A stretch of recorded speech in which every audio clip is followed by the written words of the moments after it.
Today we're exploring the legend of Stree.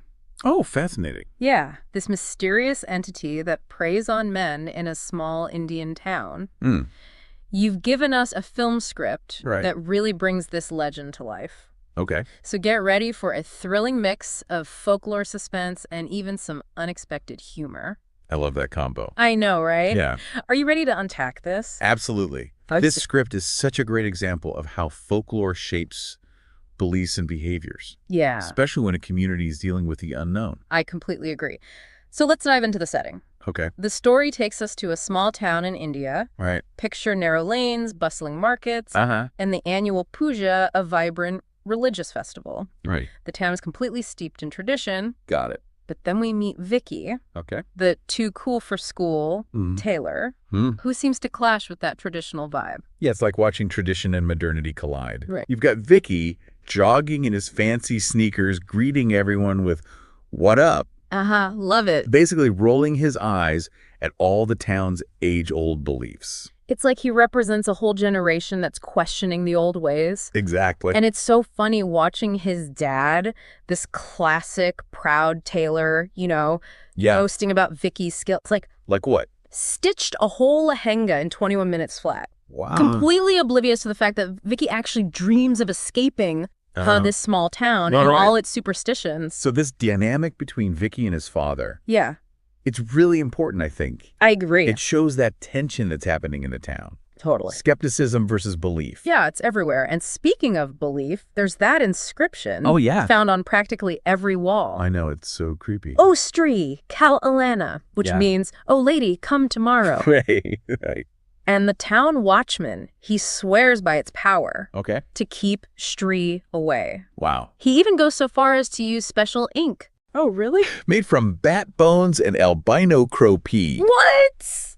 That's wild. Talk about commitment. Oh my gosh, you gotta admire his dedication, though. Yeah, I guess so.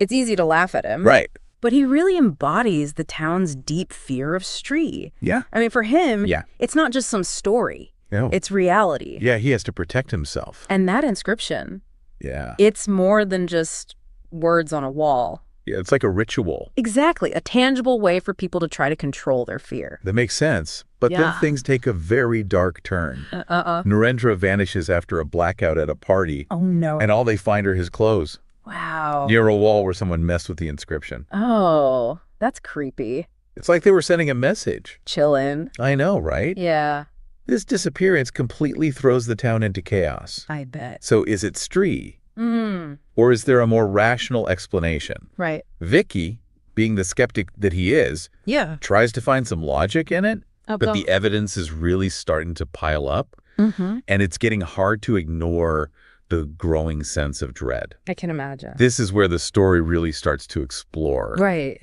the psychology of fear. Right. How do you react when you don't feel safe anymore? Exactly. It's a primal instinct. And the fear just keeps escalating as more men disappear. Oh, jeez. Then we meet Rudra, Okay. the self-proclaimed Stree expert. Uh-huh. He's basically a walking encyclopedia Uh-huh. of Stree's survival tips. Like? Don't go out alone.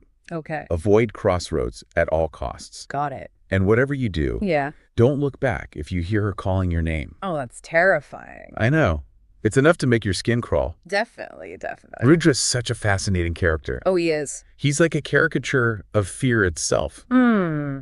Just amplifying the town's anxieties All right. with his loudspeaker warnings and wild stories.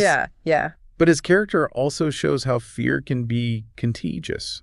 It's true. It spreads from person to person, Right. feeding on the uncertainty and escalating into panic. Remember that scooter incident with Bitu? Oh, yeah. Pure nightmare fuel. I know. Okay, so Vicky and his friends, Yeah. being the adventurous types that they are, Uh-huh. decide to take matters into their own hands. What do they do?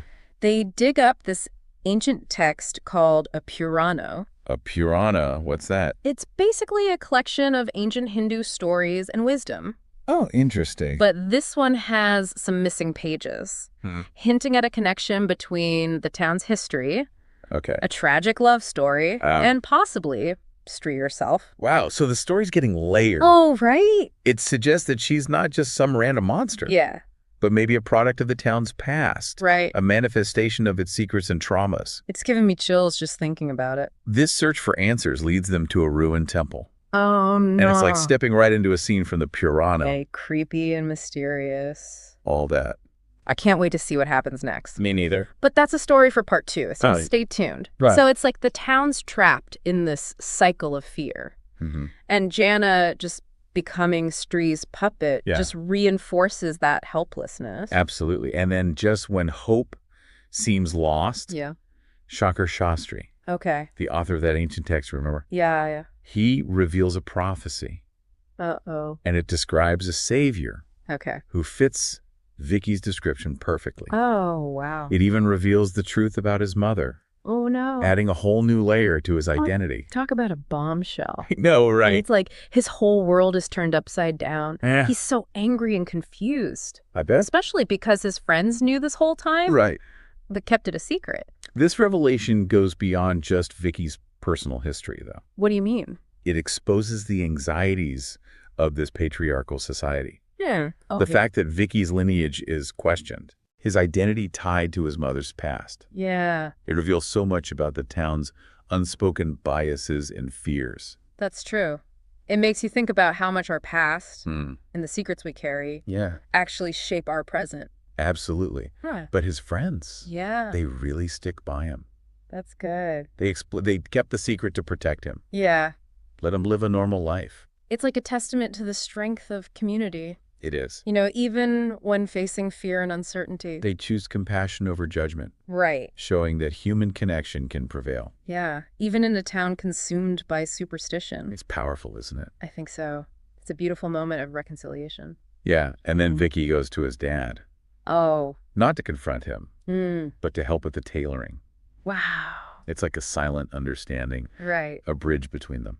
You know, it's interesting because his dad always said he had a gift for tailoring. Yeah, a reward from a past life. Exactly. Purva janam kafal. Maybe there's more to that than we thought. You think so?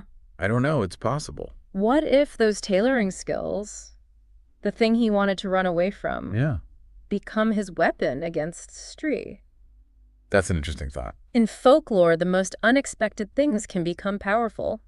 You're right about that. And then there's Gayatri. Oh, yeah. She's always there for Vicky, offering comfort and support. She's a good friend. She even proposes friendship. Which means something totally different in this town. Right.